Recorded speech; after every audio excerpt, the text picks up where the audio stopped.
So, last weekend I took part in a player-run tournament where we faced the #1 team in the World Tour leaderboard. Needless to say, it was a pretty interesting experience as the team we faced have both been the #1 players on the leaderboard since the very beginning of Season 3. I have footage of the tournament itself, alongside the amazing player-run commentary during the event, which I will be showing you guys soon. But before we get into all of that, I want to talk about a recent incident involving the #1 player in World Tour, who is known as UI227. If you've been following the scene, you know this guy is an absolute beast, consistently topping the charts. But just a couple of days ago, he got banned. So let's dive into what happened and the speculations around it and how things have unfolded. So, UI227 was banned a few days ago, initially leaving the reasons unclear and sparking various theories and controversies.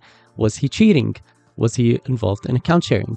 On the leaderboards, UI227 consistently held the #1 position alongside his teammate, Thunder205, maintaining a significant lead over the second place. This raises two main questions. Firstly, how were they able to consistently earn such large amounts of money in every single game? And secondly, how many hours per day did they actually spend grinding on average? Well, regarding the first question, UI227 himself clarified on Discord that they doubled all cash outs whenever possible and disclosed having amassed over $100 million in the game after 770 hours of play. As for the second question, without delving into detailed calculations, but after gathering information through discussions and analysis of their daily earnings potential in the game, it can be assumed that both UI227 and Thunder205 play at least 10 hours per day. Some questioned the feasibility of maintaining such a rigorous pace alone. So, what exactly happened to UI227? After asking around and researching extensively on the topic, many players believed that he was cheating and reported him through the official Discord manual reporting system. However, upon reviewing the clips of his gameplay, including instances where he showcased himself having strong aim and recoil control, nothing definitely struck me as cheating. UI227 himself confirmed on the official Discord that he was banned and then unbanned within just a matter of 30 minutes, noting that this has happened to him a few times before. It's worth noting that he also regularly live streams himself on Twitch, which he would be unlikely to do if he was actually cheating. So for instance, in one clip, UI227 was seen shooting an opponent from a distance with his AKM. While his aim appeared to be precise, it's quite important to recognize that the AKM itself has significant recoil, which he managed to control. This incident seemed to be a misunderstanding, as UI227 explained that both opponents he eliminated were stationary and were not moving, which was true. And this clip, sadly, was the clip that led to his temporary ban and subsequent unban within a half an hour period. In another clip, UI227 demonstrated impeccable control over the AKM recoil pattern, which, while impressive, it's not necessarily indicative of cheating, as similar feats can be achieved through skill and practice. It's also important to consider that the opponent he was engaging with was actually in low gravity, which could have made the encounter so much easier for UI227. After these clips surfaced, Embark did ban and then unban UI227, but sadly, this led to his in-game cash being wiped, temporarily removing him from the leaderboard. VO, who was currently ranked 5th on the leaderboard for quite some time, provided important context, explaining that this cash wipe is a standard procedure when a player is banned and then unbanned. I can confirm this to be true because as of the recording on July 6th, 2024, UI227 has reclaimed his position as the #1 player on the leaderboard and currently has all of his money again. So while all of this is impressive and it's really nice to see him getting unbanned, it's unfortunate that UI227 had to endure this ordeal. He's clearly a skilled player who unfortunately got caught in the system's crosshair. While it's crucial to report suspicious activities to uphold fairness in the game, it's just as important to avoid screwing over legit players who simply excel at the game. Embark should scrutinize their processes once and for all and should look more closely to prevent these false bans from happening in the future, as this isn't the first time where UI227 faced a manual ban, which was later overturned, indicating there is definitely room for improvement in their policies and procedures, in my opinion. Now, let's delve into the second part of this video. As mentioned earlier, I competed against UI227's team in a tournament organized by the remarkable Waltz.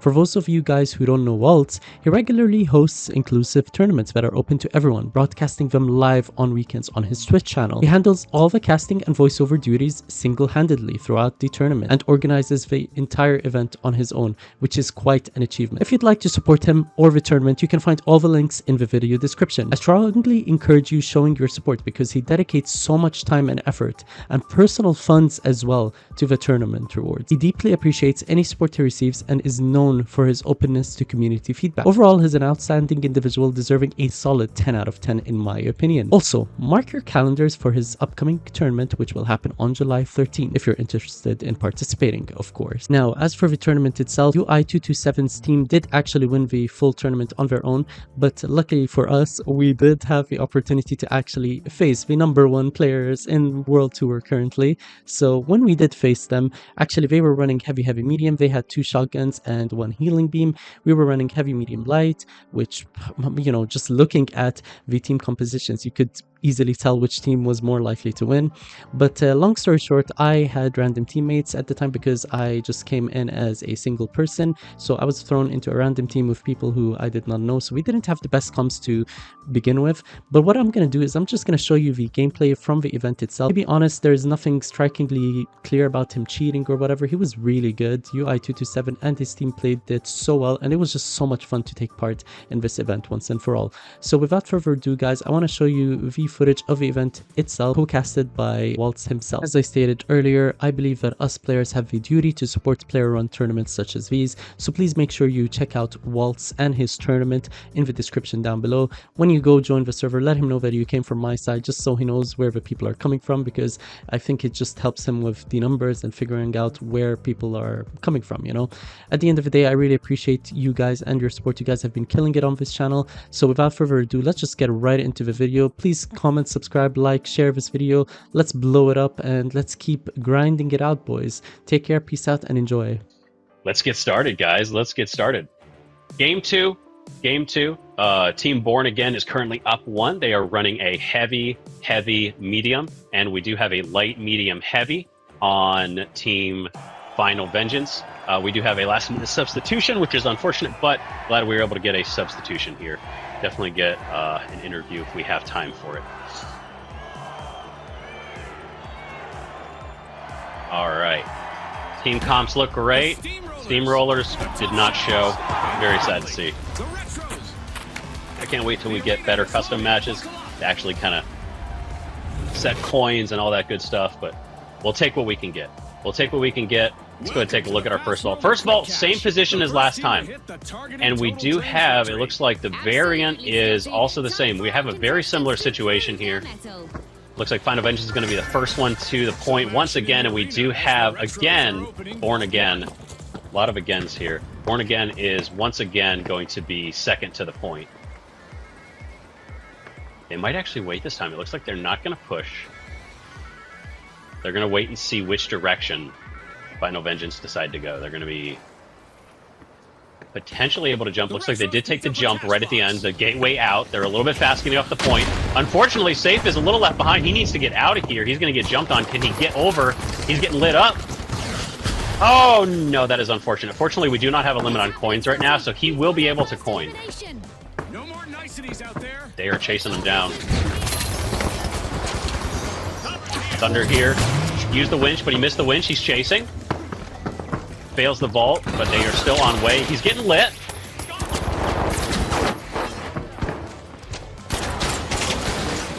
Human is unable to finish it off. He did pick one, and he almost got the other one down, but they were able to recover, and that was a coin. So they are actually able to make it to the cash out. They were able to successfully get past. They did not get chased down by Born Again. And now they get a chance to set up. That is going to be a coin from Human. He's going to be able to do so before they show up. So Born Again is going to have to be, this is going to have to be a 3v3. They're already, he's crossing. He is actually going to be a little closer than you'd hope. They have a zip line that they brought across. They're going to be able to set up right on top. Already the light is half health. The RPG has been used though, so that's one RPG down. Golden Holster is juking and jiving. He does get taken out though. He's brought one to half. One's almost dead. Human also gets brought down. That's currently only Safe left, and the Flamethrower once again, he just cannot deal with the constant damage coming from 2 heavies. That's going to be a quick retake. They have to get through the barricade. I love the sneaky barricade play, but they have lots of time on Born Again to get through here.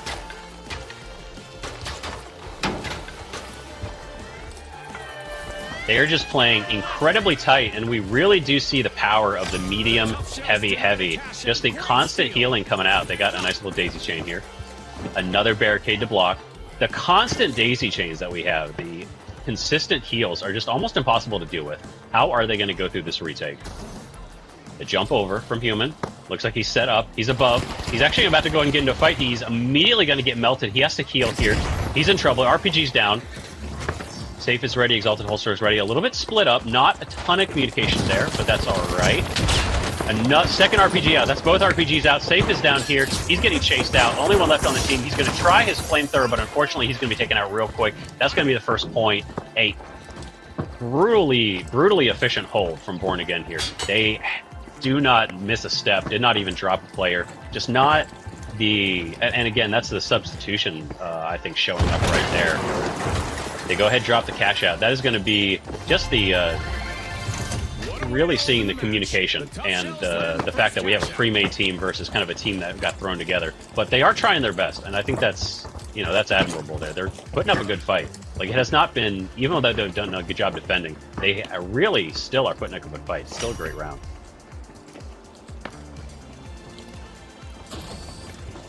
Jump pad is down. Looks like we are running double movement. Exalted Holster gets caught out, but there is a bit of a crossfire here. Exalted Holster gets taken down. He's knocked two of them down. We did have a grenade that gets thrown out. Flamethrower is able to take one heavy down, and the medium also gets taken down with him as well, though. So that is a quick team wipe. They were able to take down the medium, the winch claw pulling him out of position, but unfortunately they already were down in a 3v2 situation, so even the one kill wasn't able to save them, and the medium could not continue healing. I think if Final Vengeance is going to have any success here, they really need to see if they can get behind. That's going to be the success in any of these. When you're facing against this comp, you really have to get behind the heavies, and you have to somehow get to the medium, because the heals are just not going to work. We've seen every time that the winch's call has come out, the winch has gone onto a heavy. And when that happens, you just have Yui standing right behind them, getting the constant heals out. There's nothing that can be done really at that point. So this is going to be potentially our final cash out of this round. We have a jump coming over here. Looks like we're going to have a fight up on the high ground. Exalted Holster is low, but we do see a couple RPGs. 2 RPGs already out. So that's a lot. We have the heals coming behind. Oh, big damage coming out now. That's one heavy is going to be going down to the flame. Another one that's already low behind. We do have all 3 up still. Second RPG coming out. Looks like we did get the recharge. That is a 2v1 situation. Exalted Holster, how much damage can he pop out? He does get coined, though, and he gets taken out. That was really close. That was on the edge. We almost saw the medium for Born Again fall, and if that had happened, I think we would have seen a full cleanup to Final Vengeance. They're really starting to coordinate more, and I think we could easily see a great fight here at the end.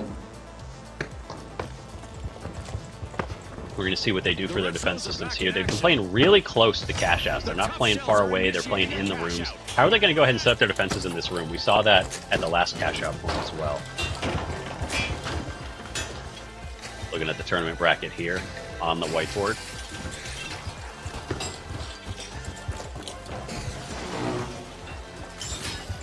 Looks like they are pulling the cash out to the middle of the room. They're putting some blocks on each, checking out the windows. Looks like we do have a couple barricades up on the doors as well. Where are they at? Looks like they're getting set up. They're waiting on their team. Safe is on his way. They're pushing. They're going for a slow take this time, which I quite like. We have the gateway down. Full team is going to be ready. They might look to go through. The roof. We got the full team. Looks like Safe did fall, so they had to go for a revive, unfortunately. That is unfortunate time that is lost here. Exalted Holster is trying his best. He's going to go ahead and blow a hole in the roof, and he's going to go ahead and immediately tries taking out. A bounce up! Oh, that was a great move. Did not expect them to go up, and that's immediately 2 dead. And Safe here is about to get taken out as well. Did not expect Born Again to jump out of their own defenses. They saw the hole in the roof and they decided to immediately bounce up. That was just a rough bounce into 2 RPGs. That was a brutal finisher. Immediately 2 dead. Nothing you can do in that situation. We got one last chance here. This is about 20 seconds away. We have barely enough time. They might not even be close enough. They have to rush, and it's going to be almost impossible for them to go ahead and get this retake. If he can get a pick right here on Yui. That's the medium. He gets him down, but he's low. He's getting knocked down. He's not going to be able to transition to that.